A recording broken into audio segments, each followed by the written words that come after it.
Okay, we want number 7. That's going to be our belly.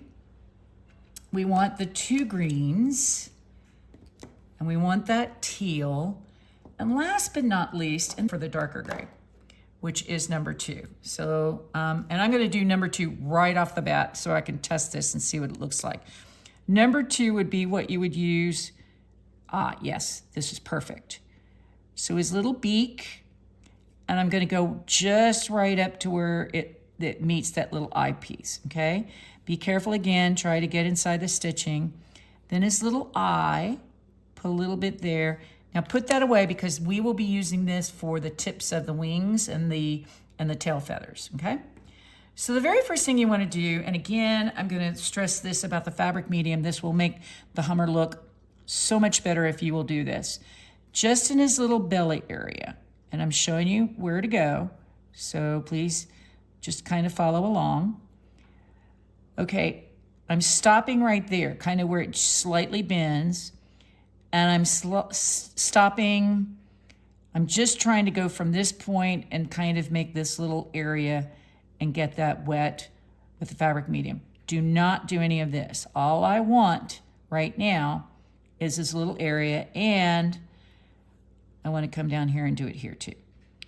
My Hummers are here, by the way, so I've been watching them. I'm a Hummer fanatic, so I like to follow them carefully to see what they look like. Now, what you're going to do with number 7, you're first just go ahead and color in this area here. Now, this is very important. I want you to put just a circle like that inside the wet area. Then immediately grab your brush and start blending that out to the point that by the time it gets out where the fabric medium is, you can barely see the color. A hummingbird's belly, the ones at least that are in Texas for the most part, is really almost a cream. Now, if you can tell you don't have any color up here, which I don't, put ever so slightly, maybe a little bit of color there, and I don't see any color here. Put a little color there, maybe just a slight bit like that, okay? So you can see that, and again, blend this color out. Now, I am not going outside of the area where I put my fabric medium, but you can see it gives you a nice blend. Very subtle. It's not as strong as this color is when it goes down, and helps spread the color around. But I still have this edge where I have no color, which is what I want. So now, the next thing you're gonna do is you're gonna grab your number 8. Now I'm gonna color this entire thing because I want everyone to see how this is done. So number 8, again, I think I'm gonna use the brush. So we think the sun is shining down on his little head. So I'm gonna put, and on his front wing. So I'm gonna put a lot of this light green all the way to the tip, making sure I get my brush right up against there. No fabric medium, by the way. Notice I don't have any fabric medium. Kind of bring it down into the stitch area a bit. And then bring it down his little body to right about there, okay? So that's it. You can put number 8 aside for the moment. Then you're gonna bring up number 9. And number 9, what you wanna do is you wanna start coloring and kind of come into, if you get too much, don't worry about it. We can always go back and add more. Now remember, we wanna save his throat for the colored part of his throat because our little guy here is in fact a guy. And you wanna just keep his neck as clean for the color as possible.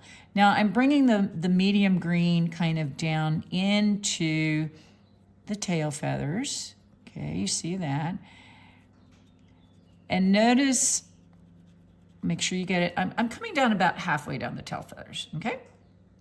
Now back here, what I want you to do is right here in the middle, I want you to put the green right there. Okay, all right. And, oh, I don't know. Let's just do a tiny bit right here. If you really want to get arty-farty, go ahead and put a little bit just right there. this is coming along nicely, okay? Last but not least, actually probably not last, we still got the gray to put on, but of the greens, the very first thing you want to do is this area right here,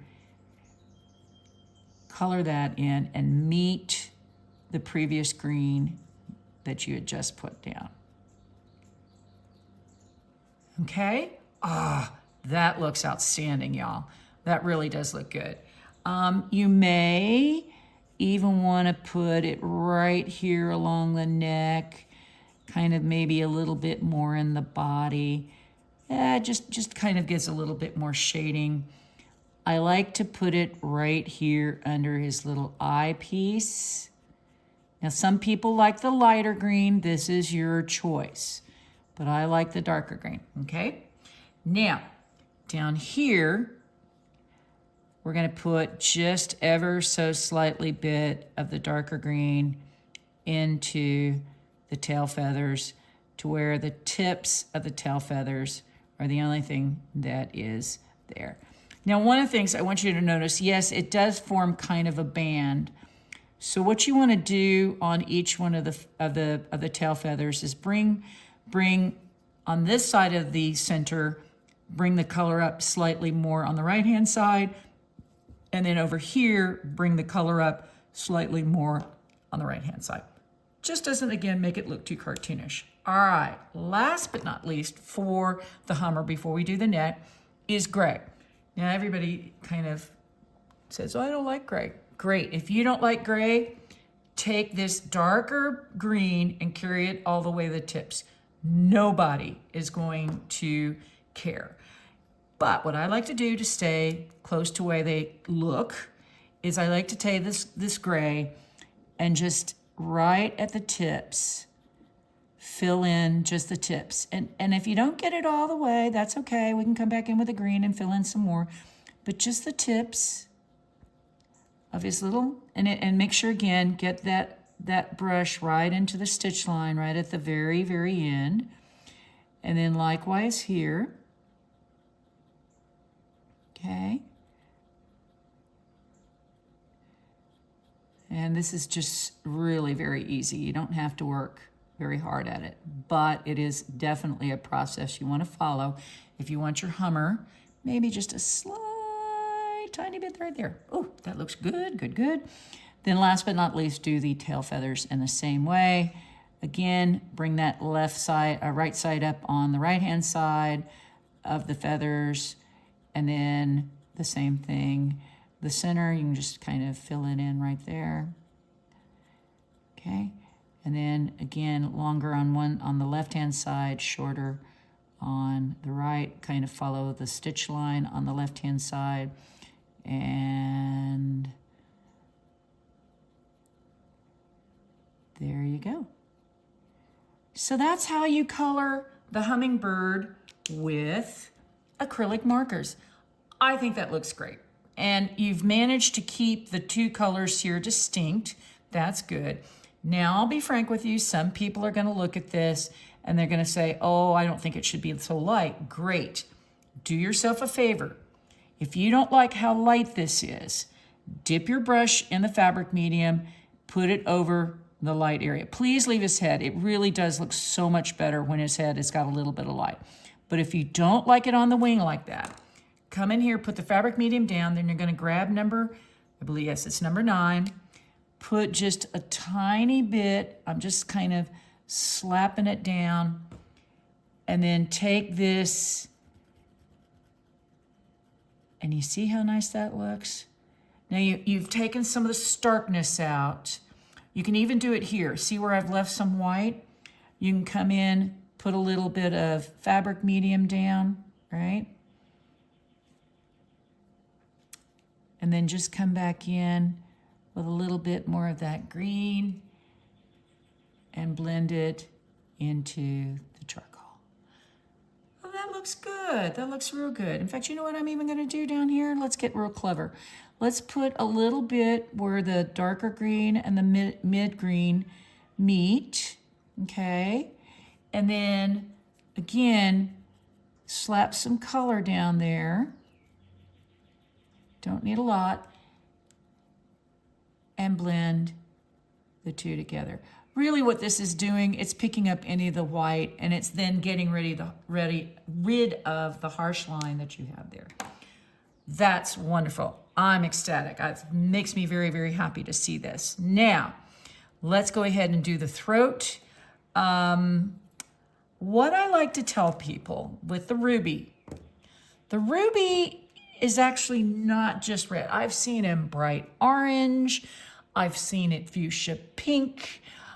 I've seen ruby throats have all different kinds of colors. So get your brush, dry it off, get it good and clean. You don't want any green on there.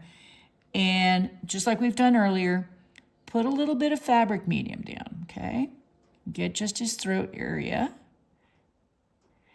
And then what I like to do is pick up my 3 colors, number 23, number 17, same colors basically that we used here. And we're going for the same thing that we had down here on that flower. So hopefully you can see that. I'm not even watching myself, so I have no clue what you guys are really seeing. I'll try to look at it before I post. But you're gonna come in, I think the dark usually hangs around the top of the throat. Then I believe it was this color next, number 17. Put a little bit coming down here. And then last but not least, follow up with number 18 and finish off. Now be very careful. You don't want to really get into the green, nor do you want to get into the yellow. So stop right about there. Then take your brush and drag the colors together so that they make a lovely hummingbird neck color. Voila, there you go. So that's it. There really isn't any more to that except for a couple of follow-ups once you've gotten this all colored. Now, you're going to want to let everything dry. And I believe I made a couple of boo-boos, so I'd really like to show what you do in case of a boo-boo. Now, believe it or not, you have a built-in boo-boo pen in your acrylic marker set, and that is the white acrylic marker. Now, let me see if I can shift this in such a way. Yes, I believe you can see there's a little tiny bit of green right there. So all you're gonna do is take the smallest tip and just cover over really lightly. Now it may take you 2 or 3 tries. When you put the first coat down, let it dry completely, then come back over and put another coat. About 5 minutes in between each one. And, you know, go all the way around, you can do that. Now, let's say, and I'm gonna show you this on my leaf so we can see how this actually looks. Oh no, we'll do it up here. So you see where I put that gray, and you're gonna say, oh, that looks horrible, I don't like it. You can do one of 2 things. You could go over, I'm gonna split this in half, you coat it in white, let that dry, and then go over it with the blue. But here's the beauty of acrylic markers. We're gonna pick up that original blue and work on the left-hand side of it, and just color over, and because these are opaque, it covers that up. So that's it, that's great. Now, once this is all dry and you've corrected all your boo-boos, couple of things here real quick. This is the point where if you're going to put your bling on, and the bling instructions are in the paint by number, you're going to go ahead and do that now. So if you're planning on blinging up the blue bonnets, again, don't worry about coloring them super neat, because the bling this is the blue bonnet bling you can see right here on top. There's the red for the Hummer. You're gonna, truly what I tell people is, I love to use bling to cover up all my mistakes. So that's what you're going to wanna do, is go ahead and put the bling down. So after you've done the bling, and be sure to watch my video on bling. I'll tell you real quick. You're gonna place the bling down with a pair of tweezers, and you're gonna put it all over. You're then going to get your iron. Note I said iron, not a heat press, none of that. You can do this with a home iron. Get it good and hot, cotton setting. I like to work in 3-inch areas or small areas. Put all the bling down in this one area, put a piece of parchment paper. I like parchment because you can see through it. That way you can see if you're moving anything. Put that down over your bling. You're gonna take your iron, come straight down on top of it, set it there for 10 to 15 seconds, come straight back up with the iron, immediately see if you can move things because the glue will stay liquid for about 2 to 3 seconds and then bam, it's done. You can't move it. Okay, so that's the bling. Now, once you've done all the bling, take that parchment paper again and you're going to lay it on top and you're going to, again, with your cotton setting iron, 10 to 15 seconds all over this where you've colored, and that should heat set it. So that's it. Really, there's nothing more to it than that. Let me zoom back out again because this pattern, I have colored this so many times, I can color it in my sleep. I have watched student after student after student who are brand new color this, and it looks like $1 million. So please don't be afraid of this. And frankly, don't be afraid of using acrylic markers. I have become quite a fan. I mean, look at how good the hummingbird looks. I am very pleased, and it didn't take a whole lot of work to create that.